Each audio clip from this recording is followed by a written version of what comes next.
खव्याचा रसरशीत असा आज आपण गुलाबजाम तयार करतोय, तो तेवढाच जाळीदार आहे। हलवाई जसे बनवतात ना, तीच पद्धत वापरून आज आपण खव्याचे रसरशीत असे गुलाबजाम बनवतोय। गुलाबजाम बनवण्यासाठी इथं आपण अर्धा किलो एवढा खवा घेतला।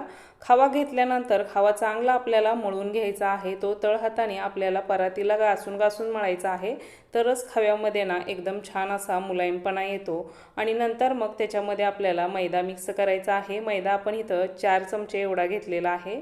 त्याच्यामध्ये 1 चमचा एवढं नॉर्मल तूप घालायचं आहे। तूप, मैदा आणि खवा एकत्र चांगला आपल्याला मिक्स करून घ्यायचा आहे।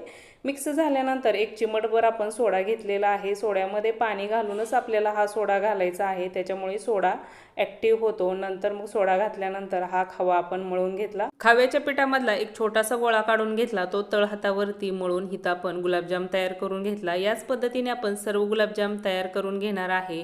जेवढे एका बॅचमध्ये तळायचे आहेत ना, तेवढेच आपल्याला गुलाबजाम तयार करून घ्यायचे आहेत। आणि गुलाबजामवरती मैदा घालून ते थोडेसे मैद्यामध्ये घोळवायचे आणि नंतर तेलामध्ये घालून घ्यायचे। त्याच्यामुळे काय होतं, गुलाबजामवरती ना मैद्याचं कोटिंग बसतं आणि ते कढईला चिटकत नाहीत गुलाबजाम, कारण खव्याचे गुलाबजाम हे कढईला चिटकत असतात। त्याच्यामुळे आपल्याला त्याच्यावरती ना मैदा घालून हे गुलाबजाम तळून घ्यायचे आहेत। लो टू मिडियम फ्लेमवरती हे गुलाबजाम आपण 10 मिनिटासाठी तळून घेणार आहे। गुलाबजामला पण बघा एक छान असा कलर येऊ द्यायचा आणि नंतर हे गुलाबजाम आपल्याला काढून घ्यायचे आहेत। अर्धा किलो खव्याची इथं आपण गुलाबजाम तयार करून घेतले। आता त्याच्यासाठी आपल्याला पाक तयार करायचा आहे। पाक तयार करण्यासाठी इकडं आपण 1 किलो साखर, त्याच्यामध्ये 1.5 लिटर एवढं पातेल्यामध्ये पाणी घालून घेतलेलं आहे।